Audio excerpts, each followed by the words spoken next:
Kenapa Tionghoa disebut non-PRI? Karena mereka diwakili oleh Partai Tionghoa Indonesia menyatakan, kami orang Tionghoa tidak mengenal akan bangsa.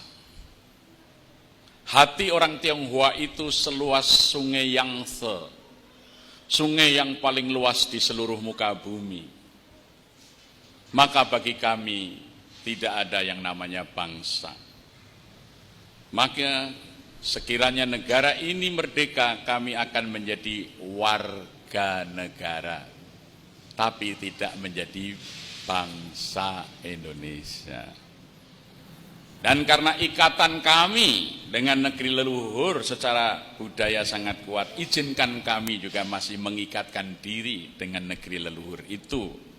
Maka perkenankan kami memiliki 2 kewarganegaraan.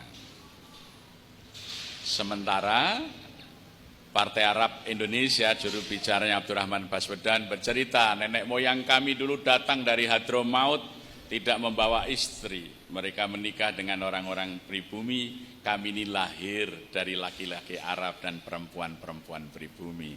Kami makan tidak lagi dengan daging-daging onta. Kami sudah makan dengan makanan-makanan setempat. Yang saya dan kami semua minum adalah airnya Indonesia. Maka sesungguhnya kami adalah bangsa Indonesia. Maka pada tanggal 9 Agustus 1945 BPUPK, aslinya tidak pakai I, belum ada kata Indonesia di situ, atau Dogoritsu Jumbejo Sake, menetapkan suku bangsa Arab adalah suku bangsa asli Indonesia.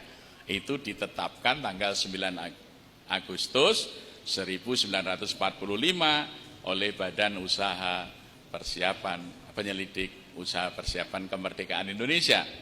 Maka kemudian setelah Indonesia merdeka tahun 55, dari permintaan ini Bung Karno ketemu Chu Enlai, Perdana Menteri RRC, membuat kesepahaman orang Tionghoa di Indonesia harus diberi hak dui kewarganegaraan. Bung Karno mensyaratkan boleh, tapi dia juga warga negara Indonesia harus pakai nama Indonesia.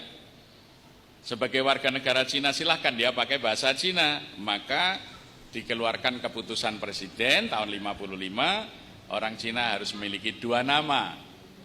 Ya, maka misalnya Sudono Salim, itu nama Indonesianya, nama Cinanya Lim Swee Leong. Basuki Cahaya Purnama, nama Indonesianya, bahasa Cinanya singkatannya Ahok. Itu karena itu mereka tidak mau jadi bangsa Indonesia, mereka hanya mau jadi warga negara, itu pun meminta dui kewarganegaraan. Ini semua otentik, ini sejarah kita bisa buka ya. Nah, sampai orang Cina keberatan kalau harus pakai nama Indonesia. Maka seorang tokoh Cina di Jakarta terpaksa berganti nama karena itu peraturan pemerintah. Dia menamai dirinya Kasnawi Karnadipa Negara.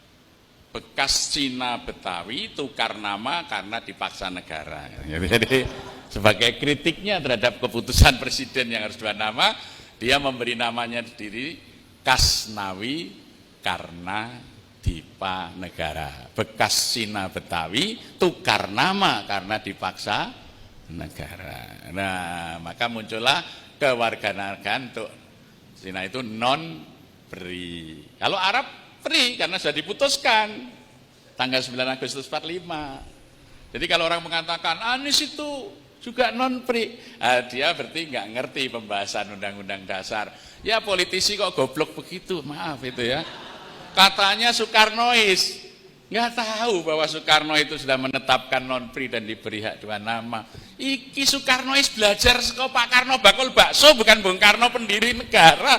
Ya. Keliru, Soekarnoismenya Soekarno tukang beca atau Soekarno bakul bakso. Kalau Soekarno itu pendiri negara, ini aturannya. Goblok men dari pengikut Soekarno.